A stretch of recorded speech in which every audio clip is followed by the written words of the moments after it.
সোমবার পরন্ত বিকেলে ময়নাগুড়ি শহরে বিধ্বংসী আগুন। এখনও দাউ দাউ করে জ্বলছে আগুন, চলছে নিয়ন্ত্রণের চেষ্টা।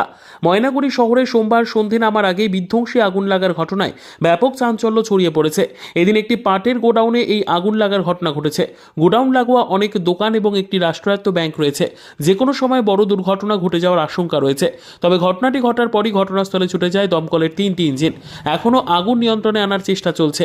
তবে কী কারণে এই আগুন লাগার ঘটনা ঘটেছে তা এখনও স্পষ্ট নয়। দেখুন বিস্তারিত।